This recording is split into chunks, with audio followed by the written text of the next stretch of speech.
Hey, it's just so Trish, and today I'm going to talk to you about why my homeschool approach is all wrong.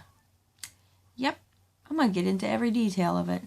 But do you love the Trish Fro? I got the Trish Fro today. So here we go.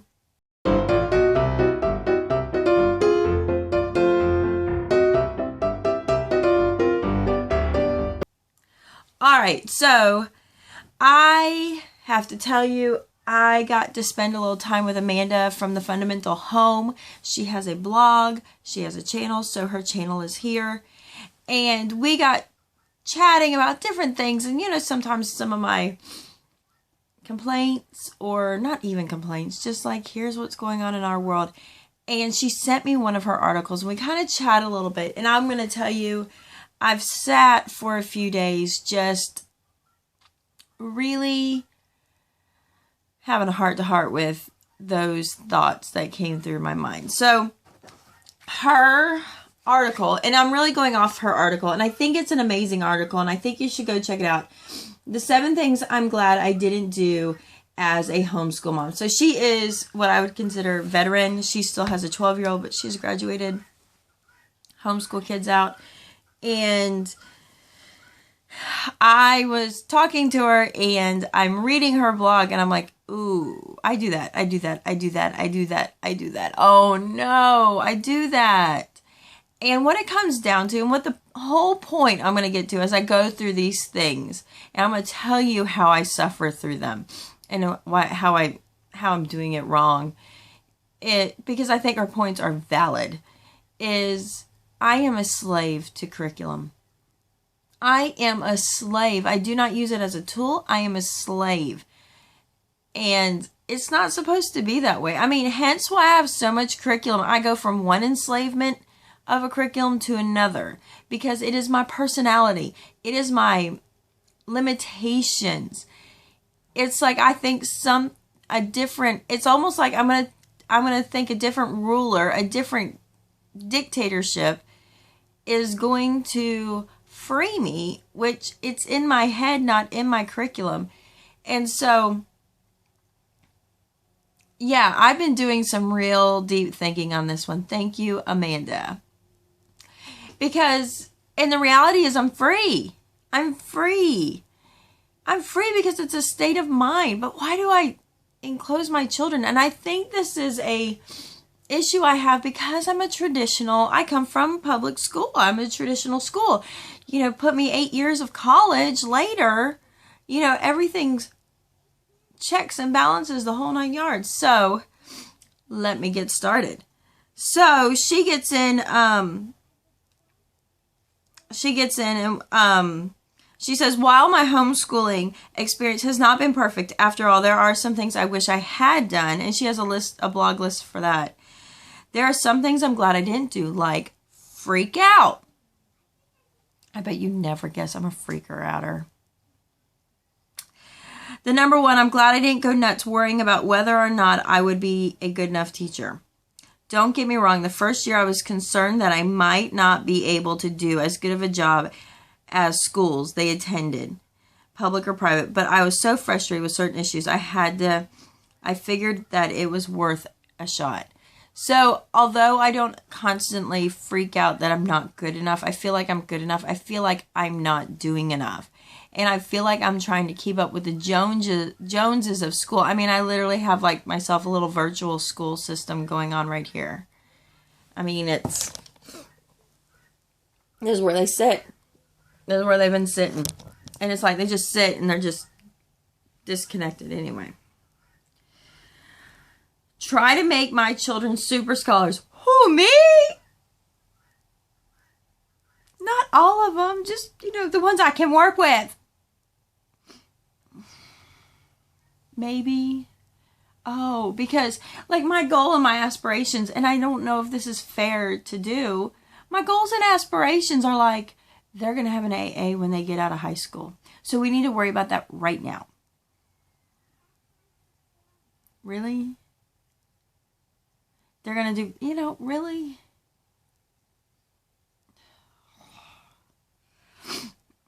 All right. When I was a leader of my homeschool organization. I got calls from frantic parents all the time. I'm only reading you the first couple sentences of each one, not the whole thing. You got to go back and read the whole thing. I actually miss the aspect of being in leadership because I love to encourage homeschool moms. So do I, Amanda. I love it. Anyway, most often moms would call me because they were concerned that their children weren't keeping up, but the idea of not keeping up was totally inflated.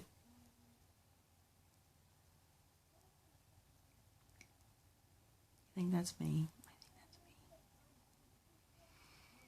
Work late. Next one's work late. She says, I have a cutoff time. Once we reach that time, books go away and we do no more school. I don't care if the work is done. I don't care if we only did 3 subjects. My number one concern for my children in their life is their health. That includes physical, spiritual, and mental health. It is not good for any of these things to be stuck in the house, staring in the books, studying for too long.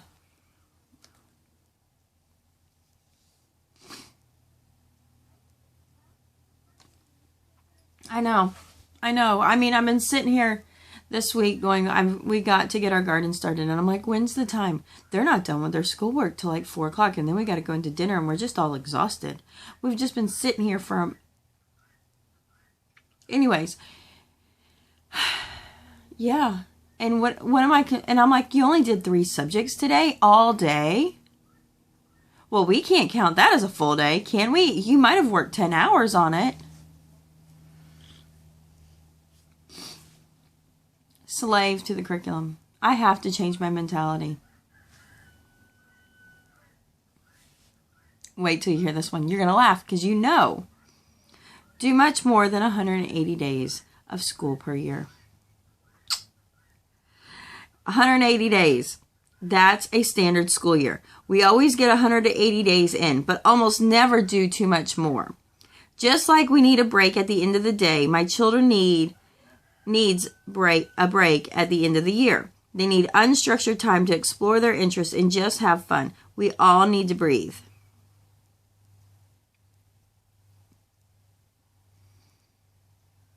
Do you know how many days I try to assign every year? Every year. 200. I know it's only 20 more days, but you know what 20 more days is? An extra month. An extra month. Guilty. It's like, when should we stop? We shouldn't stop. We should just keep going. You know what I miss the most when I look back to my childhood? The days I miss the most. Complete boredom with my sisters all summer long. Running into the pond, just finding things to do, spending the, part of the day in front of a TV, off just making the world our own in our own craziness. What have I not given my children? I don't give them any of that. And I mean, we'd have like 2 full months. It was awesome. I still look back to those days of the dreaded hot summers, the rain coming down, and just, those are some of my favorite. Those are like my childhood comfort days. I am in control of my children's schooling. And yet I don't even give them that. I told you, I'm a bad homeschool mom. I have been sitting here dwelling on this list because it hit home. It hit home, Amanda. Thank you, Amanda. It hit home. It is what I needed. I'm going to probably cry because I needed it. Do every lesson in the curriculum.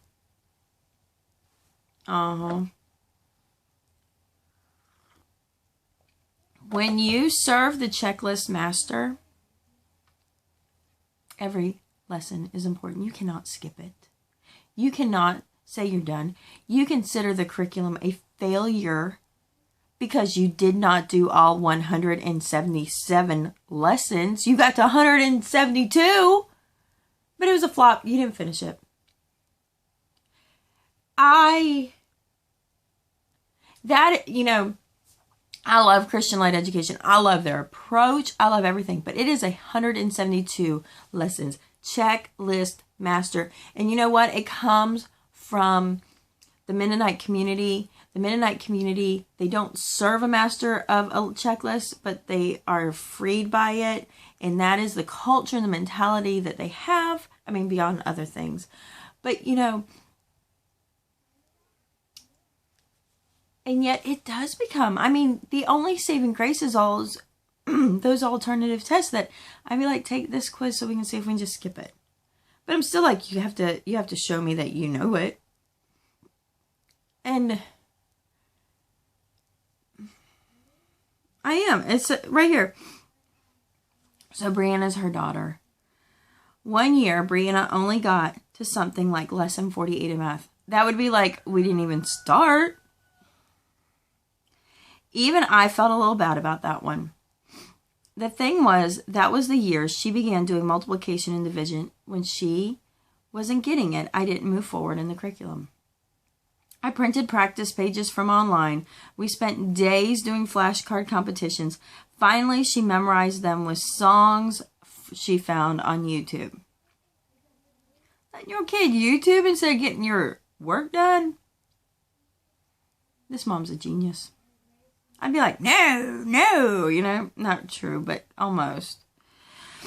Then we moved on to higher multiplication and division. She didn't get it right away, so we paused the curriculum again. I found more practice pages to print. Rather than continuing the curriculum when she didn't understand the material, we took the time to gain mastery and understanding. Maybe that is... Well, I mean, I did have that experience, like with Bubba learning to read. I did do well there. Because we just find something else, find something else, find something else, find something else until it worked. But,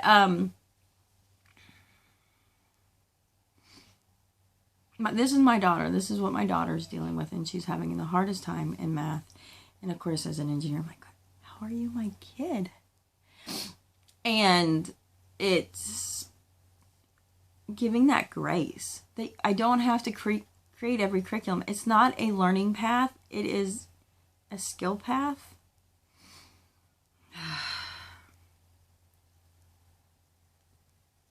Try to get our children to learn everything. My opinion has this. I'm reading Amanda again. My opinion has always been that my children need only a basic knowledge of most subjects. I don't care if they have not memorized dates of battles in every war. I haven't. And it doesn't matter to me one bit. I simply want them to know how our country came to be and what makes history relevant today. Truth. I think that's true. Because if you're interested in it, you'll memorize it. If you're not, you're never going to use it. I love history, if you didn't know. I love American history. I even love biblical history. I love history.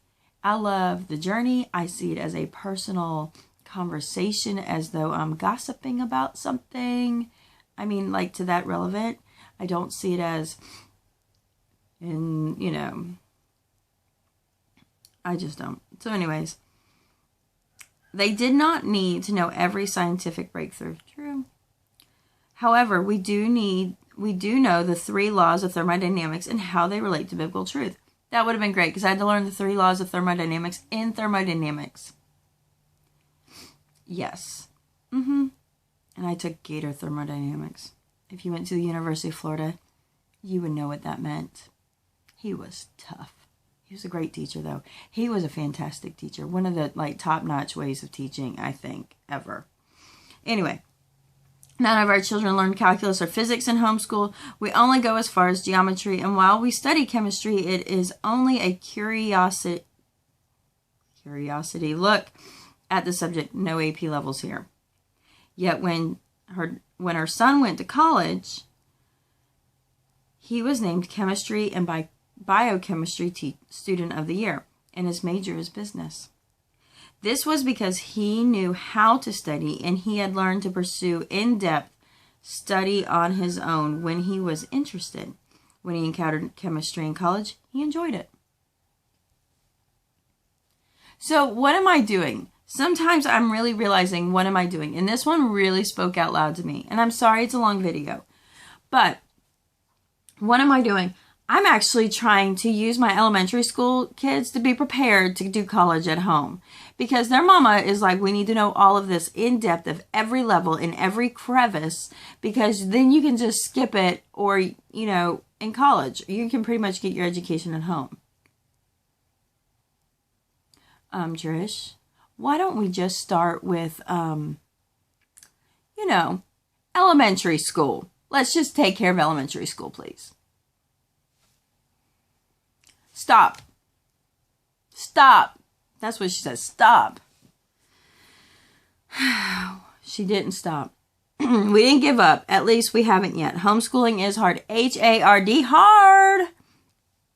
There were days we all want to quit, but we didn't.